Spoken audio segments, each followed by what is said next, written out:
নমস্কার, সমাজ স্পেশাল কিচেনে আপনাদের স্বাগত জানাই। আজকে করব নবরত্ন আলুর দম। চলুন দেখি। এই হচ্ছে আমি আলু সেদ্ধ করে রেখেছি। এই হচ্ছে নুন, এই হচ্ছে কাসুরি মেথি, এটা নুন। আর এইটা এখানে হচ্ছে ফ্রেশ ক্রিম, টক দই, আর এটা হচ্ছে হিং, এখানে হচ্ছে গোটা জিরে, এটা হচ্ছে চিনি, আর এটা হচ্ছে ধনে গুঁড়ো আর জিরে গুঁড়ো, আর এখানে হচ্ছে এটা হচ্ছে চিনি, আর এইখানে হচ্ছে লঙ্কা, শুকনো লঙ্কা, কাঁচা লঙ্কা, এইটা আদা, আর এই রসুন, এগুলো আমি একসঙ্গে বেটে নেবো।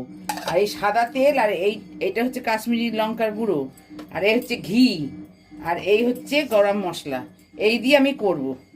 আচ্ছা, কড়াটা গরম হয়ে গেছে, এবার আমি সাদা তেল দিয়ে আলুগুলো সব ভেজে নেবো।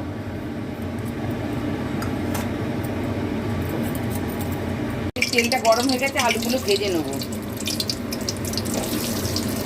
আচ্ছা, এটা আমার ভাজা হয়ে গেছে, এই তুলে নিচ্ছি। আর এরকম করে আমি সব আলুগুলো ভেজে নেবো। আচ্ছা, এই তেলটা গরম হয়ে গেছে, এর মধ্যে আমি একটুখানি ঘি দেবো। এই তেলের মধ্যে একটুখানি ঘি দেবো, দিয়ে এই জিরেটা দিলাম,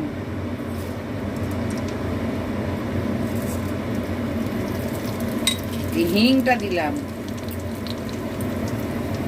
এটার মধ্যে আমি আদা, রসুন, আর শুকনো লঙ্কা, কাঁচা লঙ্কা, ধনে, জিরে, আর কাশ্মীরি লঙ্কা গুঁড়ো সব একসঙ্গে করে রেখেছি, আর টক দই।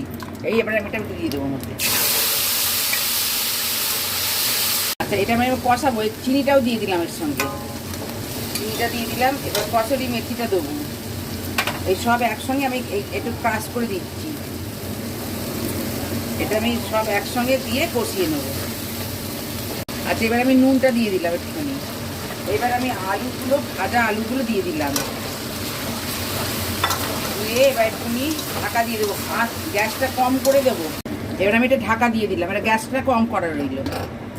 আর এটা আমার হয়ে গেছে, এবার ঢাকনাটা খুলে ফেললাম।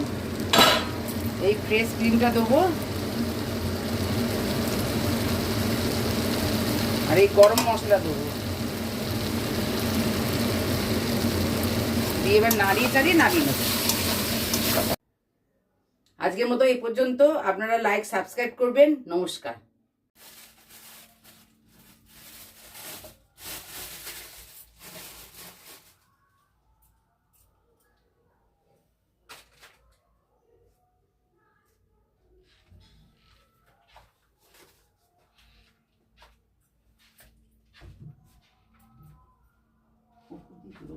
মাঝখানটা